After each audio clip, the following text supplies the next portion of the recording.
இது பிஸ்கஃப் கேக்கோட part 2 video தான். இதில் வந்து விப்பிங் க்ரீம் எப்படி பீட் பண்ணலான்னு பார்க்கலாம். பார்ட் 1ல் வந்து நம்ம ஸ்பாஞ்ச் பண்ணுறதை பார்த்துருந்தோம்.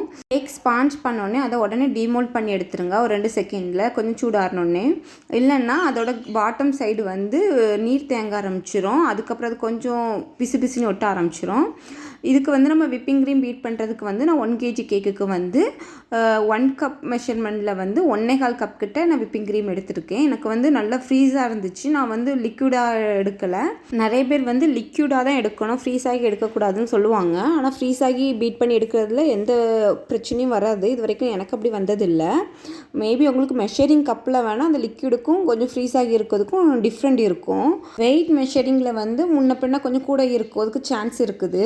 பிறகு இதுக்கு நான் சுகர் ஆட் பண்ணியிருக்கிறேன். இதுக்கு வந்து நான் பவுடர் சுகர் தான் ஆட் பண்ணியிருக்கிறேன். இது வந்து டேபிள் ஸ்பூனில் 4 ஸ்பூன் ஆட் பண்ணியிருக்கிறேன். 3 ஸ்பூனுமே ஓகே, அதுக்கு மேலே ஆட் பண்ணாதீங்க, ரொம்ப சுகர் ஆன மாதிரி ஆயிரும். இது வந்து ஆவரேஜாக கரெக்டாக அந்த மாதிரி இருக்கும். லைட்டாக எல்லாமே மிக்ஸ் ஆகிற மாதிரி ஒரு மிக்ஸ் கொடுத்துட்டு அதுக்கப்புறம் இதை பீட் பண்ணி எடுத்துக்கிறேன். கிட்டத்தட்ட இதுவுமே எனக்கு பீட் பண்ணி கிடைக்கிறதுக்கு 10 நிமிஷம் ஆயிடுச்சு. கொஞ்சம் லோ ஸ்பீடில் இருந்து ஹை ஸ்பீட் வரைக்கும் நீங்கள் பீட் பண்ணி எடுத்திங்கன்னா ஒவ்வொரு 2 நிமிஷம் கேப்லேயுமே அது வந்து கொஞ்சம் கொஞ்சமாக கெட்டியாகிறத நீங்கள் பார்க்கலாம்.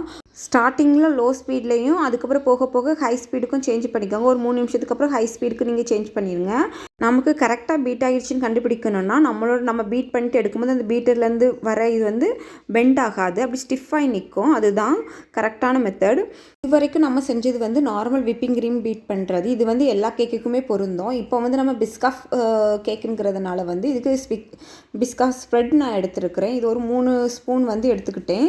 அதை வந்து ஒரு லைட்டாக சுடு தண்ணியில் வச்சு மேலட்டமாக வச்சு நான் மிக்ஸ் பண்ணி எடுக்கும்போது எனக்கு மெல்ட் ஆகி கிடச்சிருச்சு. இது டபுள் பாயிலிங் மெத்தட்லேயுமே நீங்கள் ட்ரை பண்ணி எடுத்துக்கலாம்.